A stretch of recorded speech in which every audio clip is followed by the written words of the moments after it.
Friends, ഇഷാൻസ് വേൾഡിൻ്റെ പുതിയൊരു വീഡിയോയിലേക്ക് എല്ലാവർക്കും സ്വാഗതം.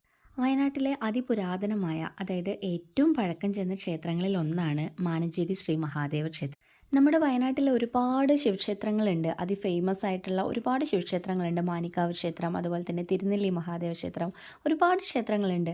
പക്ഷേ എന്തുകൊണ്ടാണ് ഈ മാനഞ്ചേരി മഹാദേവ ക്ഷേത്രം ഇത്രയും ഒരു പുരാതനമായിട്ടുള്ളൊരു ക്ഷേത്രത്തെക്കുറിച്ചുള്ള പരാമർശങ്ങളൊന്നും തന്നെ എവിടെയും കാണാനില്ല എന്നുള്ളതാണ് ഒരു ഞെട്ടിപ്പിക്കുന്ന ഒരു സത്യം എന്ന് പറയുന്നത്. വയനാട്ടിൽ തന്നെ വളരെ ചുരുങ്ങിയ ആളുകൾക്ക് മാത്രമാണ് ഈ ക്ഷേത്രത്തെക്കുറിച്ചുള്ള അറിവ് ഉള്ളത്. അല്ലാതെ ആർക്കും തന്നെ ഈ ക്ഷേത്രം എവിടെയാണെന്നോ അല്ലെങ്കിൽ ഇങ്ങനൊരു ക്ഷേത്രത്തിൻ്റെ പ്രാധാന്യം എന്താണ്, ഈ വക കാര്യങ്ങളൊന്നും തന്നെ ആർക്കും അറിയില്ല.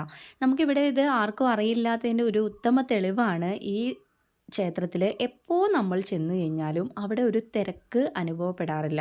സാധാരണ ശിവക്ഷേത്രങ്ങളിലൊക്കെ നമ്മൾ ചെന്ന് കഴിഞ്ഞാൽ, ഇപ്പോൾ തിരുനെല്ലി ക്ഷേത്രത്തിലൊക്കെ നമ്മൾ പോയി കഴിഞ്ഞാൽ ഒന്ന് പോയി നോക്കി നോക്കൂ, നല്ല തിരക്കാണ് എപ്പോഴും. പക്ഷേ ഈ ക്ഷേത്രത്തിൽ ഇപ്പോൾ നമ്മൾ ഇന്നാണ് പോകുന്നതെങ്കിൽ ഇന്ന് നമ്മൾ മാത്രമേ ചിലപ്പോൾ അവിടെ ഉണ്ടാവുള്ളൂ. അതാണ് അവിടുത്തെ തിരുമേനിയും പറയുന്നത്. ക്ഷേത്രത്തിൽ ചില ദിവസങ്ങളിൽ തിരുമേനി മാത്രമേ ഉണ്ടാവുള്ളൂ.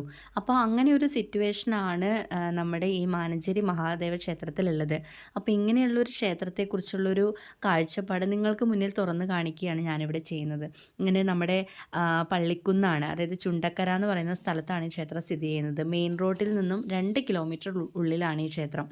വളരെ ഭംഗിയുള്ള, അതായത് എന്താ അവിടുത്തെ ഒരു ശാന്തസുന്ദരമായിട്ടുള്ള ഒരു അറ്റ്മോസ്ഫിയറാണ്. നമുക്ക് ഭഗവാനോട് പ്രാർത്ഥിക്കണമെങ്കിൽ എത്ര സമയമെടുത്ത് വേണമെങ്കിലും നമുക്ക് പ്രാർത്ഥിക്കാം. കാരണം ആരും നമ്മളെ ഡിസ്റ്റർബ് ചെയ്യാനോ ഒന്നുമില്ല.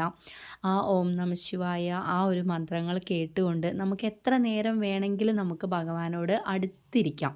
അപ്പോൾ അത്രയും ബ്യൂട്ടിഫുൾ ആയിട്ടുള്ള ഒരു ക്ഷേത്രമാണ് കേട്ടോ.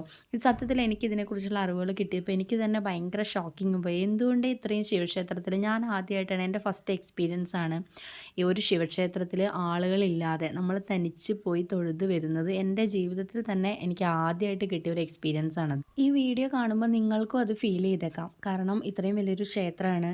ഈ ക്ഷേത്രത്തിനകത്ത് മറ്റാളുകളൊന്നും തന്നെ ഇല്ല, ആരുമില്ല. ഇപ്പം നമ്മൾ മാത്രമാണ് അവിടെ ഉള്ളത്. തൊഴാനായിട്ടാണെന്നുണ്ടെങ്കിൽ നമ്മൾ മാത്രമേ അവിടെ ഉള്ളൂ, വേറൊരാളും ഇല്ല. തിരുമേനി അല്ലാതെ വേറെ ആരുമില്ല. പിന്നെ ഇവിടുത്തെ ഒരു പ്രത്യേകത തിരുമേനി പറഞ്ഞത്, പിതൃപുഷ്പാഞ്ജലികളും അതുപോലെ തന്നെ പിതൃപൂജകളും ബ്രഹ്മരക്ഷസിനുള്ള പൂജകളൊക്കെ ചെയ്യുന്നതിൽ വളരെയധികം പ്രാധാന്യം അർഹിക്കുന്ന ഒരു ക്ഷേത്രം തന്നെയാണ് കേട്ടോ ഇത്. നമുക്കറിയാം എല്ലാ ശിവക്ഷേത്രങ്ങളിലും നമ്മൾ പിതൃഹോമങ്ങളും പിതൃപുഷ്പാഞ്ജലികളും പൂജകളും എല്ലാം ചെയ്യാറുണ്ട്. എങ്കിലും ഇവിടെ വന്നത് ചെയ്യുമ്പോൾ മനസ്സിന് കിട്ടുന്ന ആ ഒരു തൃപ്തി, അത് നമ്മളൊരു പ്രാവശ്യം ഇവിടെ വന്നിട്ടുള്ള ഒരാളാണെന്നുണ്ടെങ്കിൽ നമ്മളിൽ നിന്ന് ആ ഒരു ഉൾവിളി ഉണ്ടാവുമെന്നാണ് തിരുമേനി പറയുന്നത്. കാരണം വീണ്ടും വീണ്ടും ഇവിടെ എത്തിച്ചേരാനുള്ളൊരു പ്രേരണ നമ്മുടെ ഉള്ളിലുണ്ടാവും.